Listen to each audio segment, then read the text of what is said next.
Hey guys, this is Steve Neff at neffmusic.com, and I wanted to do another free lesson for you on altered pentatonics. The first lesson I did with the book was kind of a overview, introductory lesson about what they are and stuff like that.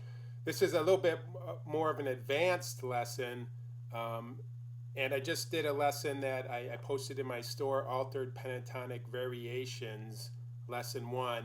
And the material I'm going to play in this lesson is in that lesson. So the PDFs, there's like 36 pages of PDFs in all keys. I'm not going to provide those for this free lesson, but I'm going to play the material, and I'm going to show you how I came up with it from the book. So if you have the book, this is what you should do. The first step is choosing a pattern you really like. For this lesson that I just did, it was number 20 in the book on page 25, D minor, that section. And here's the book, if you're not sure if you have it, Mastering Altered Pentatonics. And it's thick, and there's a lot of stuff in it, in all keys. And I'll tell you right now, I'll give you a warning, it's not easy. It's pretty advanced stuff. So I'm working on it myself. But what I did is, in the overview lesson, I talked about where these 12 pentatonics came from and the alterations and what I was thinking and why I thought they sounded good. In this lesson, I'm going to talk to you about how I'm mixing them up and working on them. So what I did, and I'll show you right here, this is page 20 right here in the book, okay? That's the pattern. And you see at the top of the pattern, you see right, let me take off my glasses. Let's see, you got an A, every four notes you got an A, a B, a C, a D, an E, and an F. So I'm basically putting columns, the A column, the B column, the C column, D, E, F. And then on the side here, I got 1, 2, 3, 4, 5, 6, 7, 8, 9, 10, 11, 12 lines. So this is my analytical, obsessive mind working. This is how I work on stuff. I thought, okay, let me have 12 lines, which is what I have in the book, and then 6 columns going down, and then I'll work on mixing those up. Now, for the sake of this exercise, I'm starting, not all the time, but a lot of the times, like 7% of the time, I'm starting on D minor with in the D minor tonality, and then somewhere in the middle, I'm morphing out of it by mixing up the lines. I'm jumping those 4-note groupings. I'm jumping to another line where it has an alteration. So you'd have to look at the book to understand what I'm saying. If you don't have the book, you might be lost at this point. But each line going down of the 12 lines, there's different alterations of the pentatonic scale. And so I'm starting in D minor for the most part, morphing out of D minor with some of the alterations, and then morphing back in. And so what I did is I sat down for 2 hours the other day, and I put on this fusion funk, C minor concert groove that I found on YouTube. And for 2 hours, I just did this. I played through these, mixing and putting different parts of these together. And what I came up with, this is high tech here, is this. Okay, so, I'd start on 1A, and you see there's an A column, B column, C column, D, E, F for every single one going down the page. And so I would start on 1A for the most part. This one I start on 7A, but the rest, a lot of them I start on 1A. That's starting in D minor for soprano sax. And then I morph out of them somewhere in the line, okay, like that. So then down here, like usually a lot of these I'm just morphing, like here I'm going 1 to 5, 1 to 8, 1 to 11. Down here I start getting more experimental and risk-taking, and I'm starting to mix a whole bunch of them together, seeing what kind of sounds I could come up with. And, there's 24 on here that I thought sounded good and had potential. I probably played another 200 while I was experimenting. I thought, no, that doesn't work. That doesn't sound good. I don't like the way that sounds. So the only ones I wrote down were ones I thought, okay, this has potential. This sounds good. Some of them sound killer. So those are ones I'm like, whoa, and I wrote them down. And I'll say right now, the reason I'm excited about this is because, first of all, this pentatonic line that this is based off of, I've never played this, and I've never used this. I never learned this when I was younger. I've never used it when I'm improvising.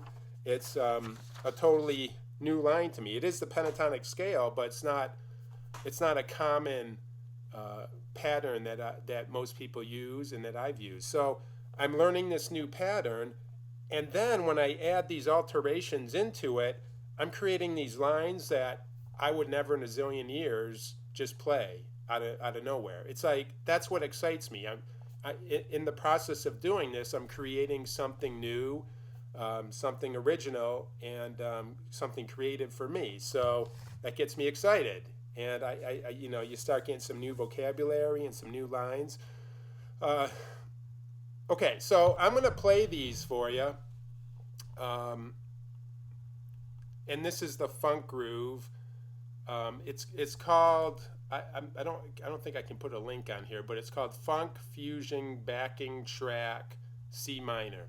So if you go on YouTube and you search for Funk Fusion Backing Track CM, not the word minor, CM, and do a search, it'll come up in one of the top ones. I think it has a picture of a guitar on it, and you'll recognize it once I play it when you hear it on YouTube. But so let me play the pattern for you first. This is the original pattern, number 1 from the book.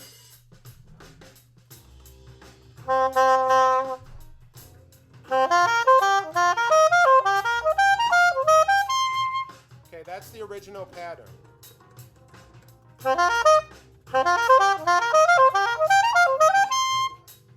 Okay, so now I'm going to start with the variations. So this one is putting line 7 into it. Listen, see if you can hear the dissonance. You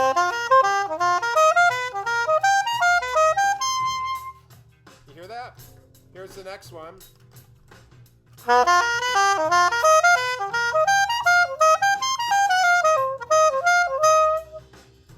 Next one, number 3.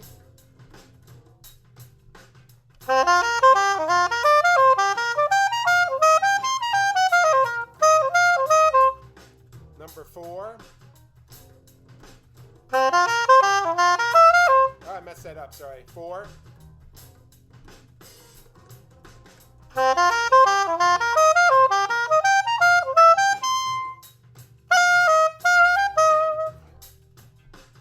Number 5.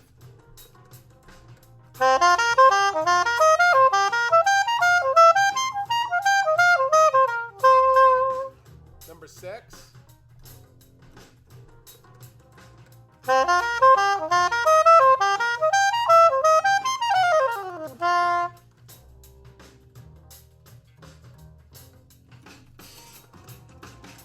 Number 7.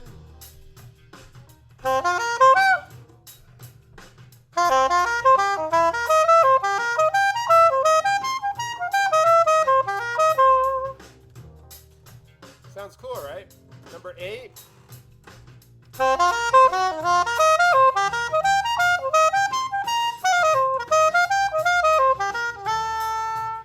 Okay, here's 8 again, faster.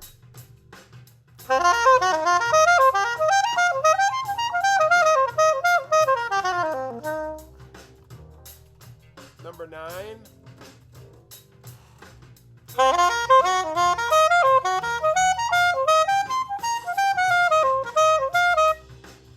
Number 10.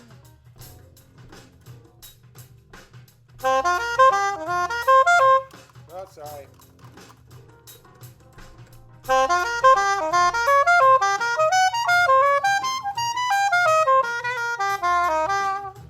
That's cool. That one again.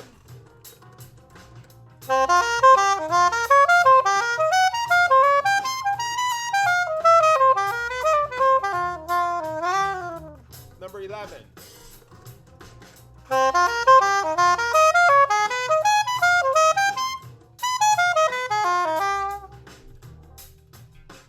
Number 12.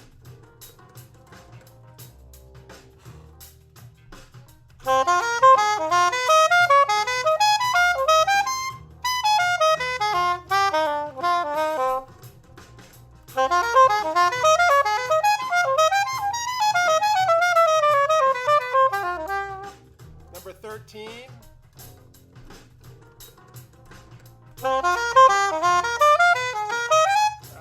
Messed it up, sorry.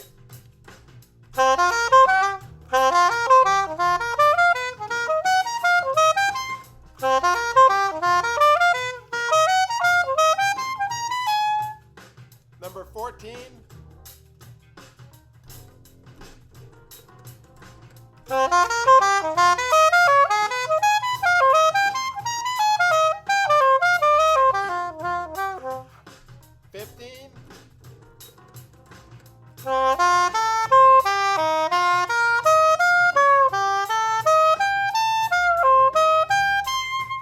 Faster.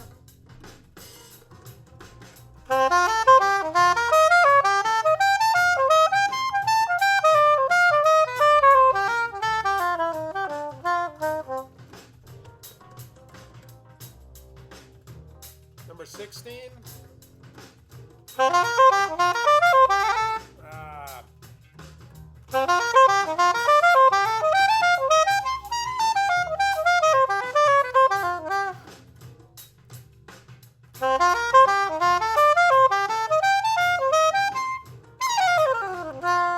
Number 17.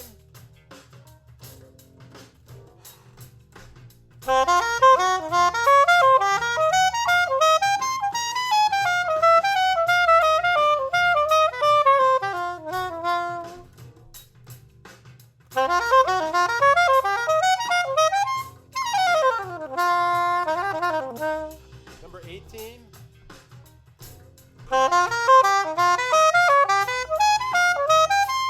Awesome. 19. Let me try that again.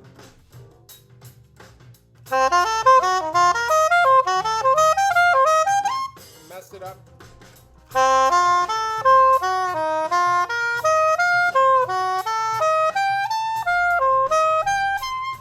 Faster.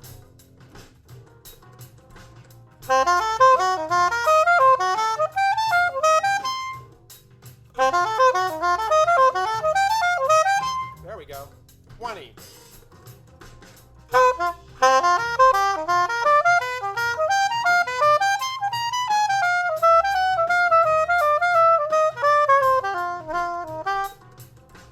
$21.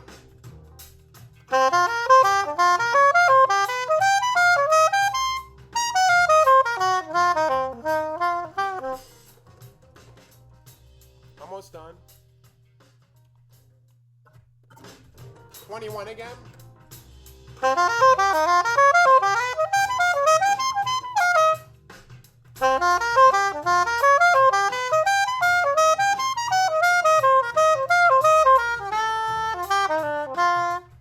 $22.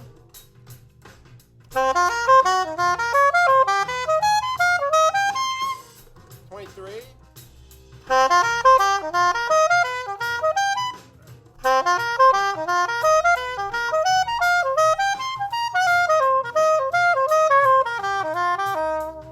24.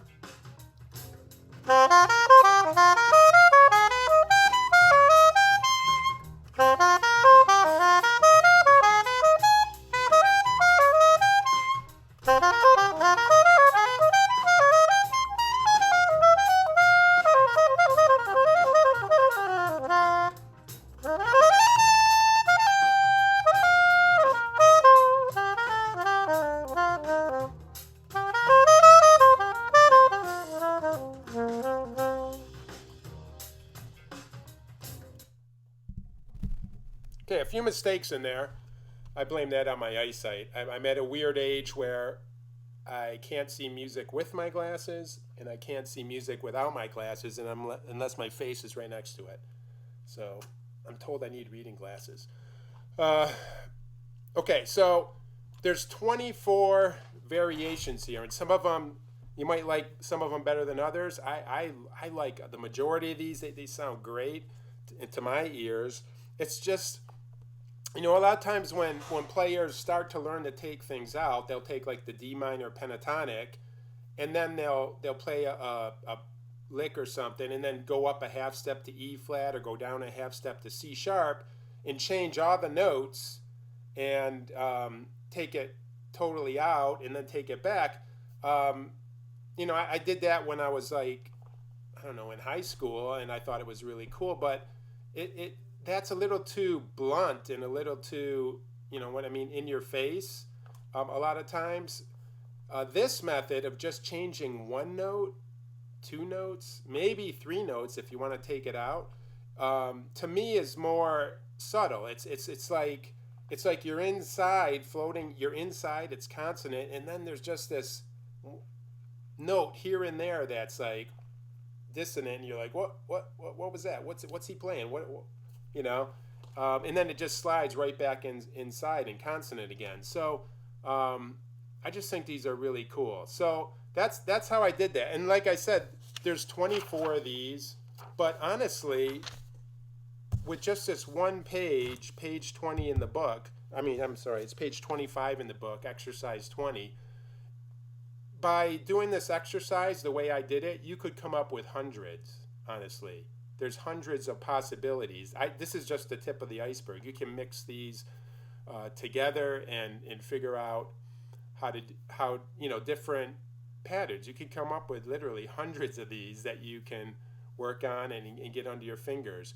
I don't know if you need to do that. I'm not planning on doing that for myself. I just want to. My goal in doing this is to get to a level where I can morph in and out of these effortlessly while I'm soloing. And it's not so much like I'm soloing and I'm thinking, okay, I'm going to do number 20 now, and mix it with line 7 to get this sound. It's more like I have the pentatonic pattern so in my fingers and so down that I play it effortlessly.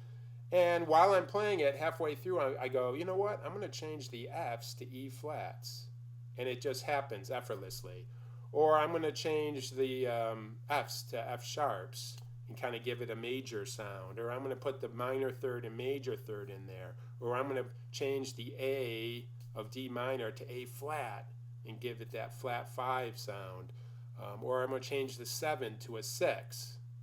And the reason I'm working on this is I want to be able to do that at will.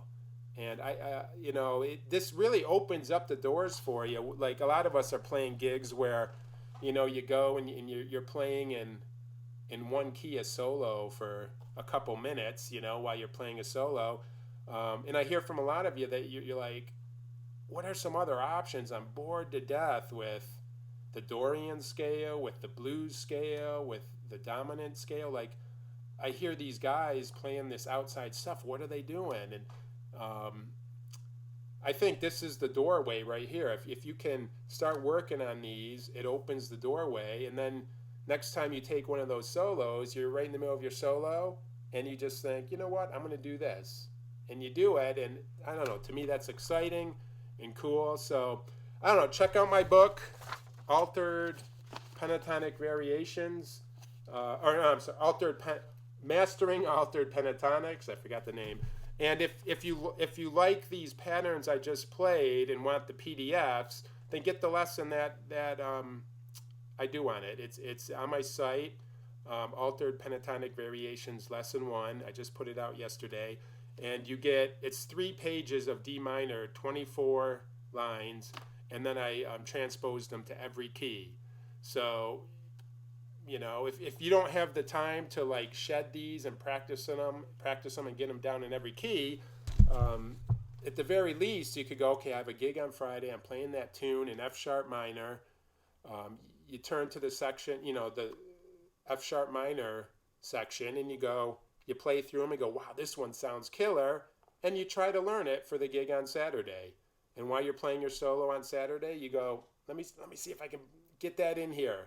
you know, and hopefully you do it and it comes off great. And, you know, maybe the guitar player looks at you and goes, what the heck was that, man? Well, that was cool. Ideally, that's what you want. All right, enjoy. And I hope this lesson helped, and I'll talk to you later. Bye.